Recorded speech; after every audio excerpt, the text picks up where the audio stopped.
Good morning, crypto enthusiast. Welcome to the Leap Podcast, your regular source for cryptocurrency updates from Leap Digital Investments. It's Friday, 31st of October, 2025. I'm Patrick Penn. The market is digesting Powell's hawkish pivot while institutional tailwinds clash with liquidity headwinds. Bitcoin is consolidating just above $107,000 USD. Ethereum is defending $3,750 and Solana is down to $181 despite ETF rotations. Let's dissect the monetary shockwaves, keeping it sharp and clear. Let's leap in. Bitcoin plunges 5.2% in 24 hours to $107,050, breaking the 200-day moving average for the first time since June. Fed Chair Jerome Powell, post the 25 basis point cut, declared a December easing not a foregone conclusion and far from guaranteed, citing strongly differing views from tariff risk and data blackouts from the government shutdown. Pre-speech December cut odds were 85%.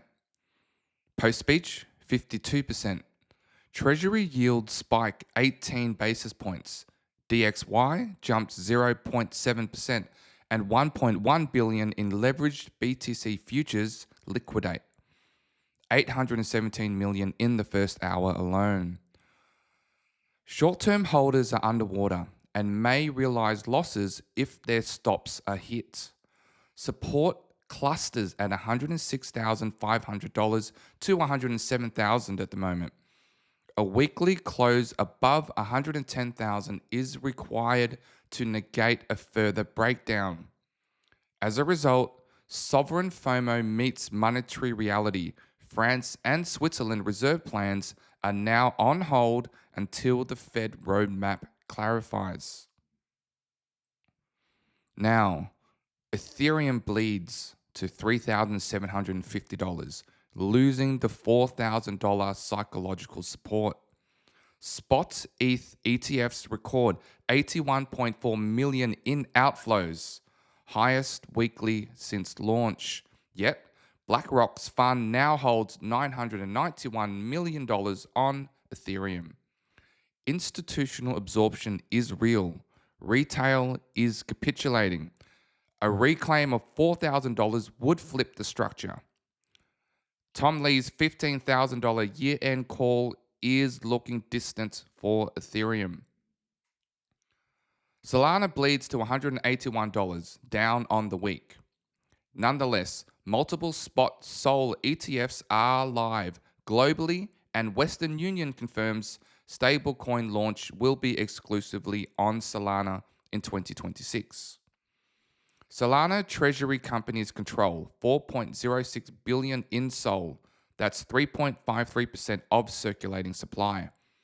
A break below $175 targets $160. A reclaim above $195 for Solana eyes the $220 price target. To the counter narrative, Jamie Dimon of JP Morgan publicly admits he was wrong about Bitcoin. Quote, "It's real. It will be used by all of us." JP Morgan plans to accept BTC and ETH as loan collateral for institutional clients by year end. This is the same bank that called Bitcoin a Ponzi scheme in 2017. They are now helping to build the infrastructure to support digital assets. The Fed ends quantitative tightening alongside the cut. Balance sheet runoff stops in December.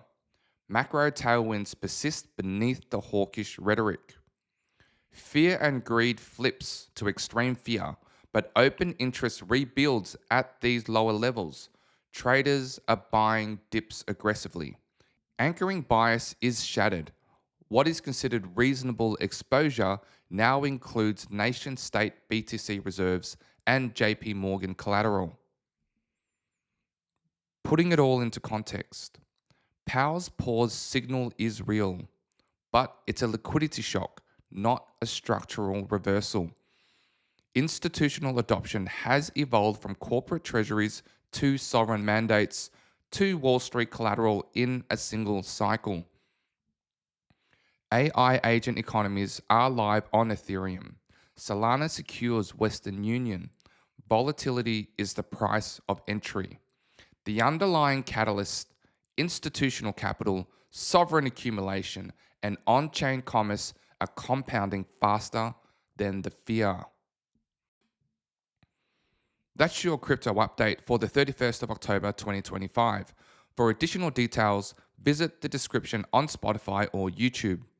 Stay informed, stay strategic. Thank you for joining the Leap podcast.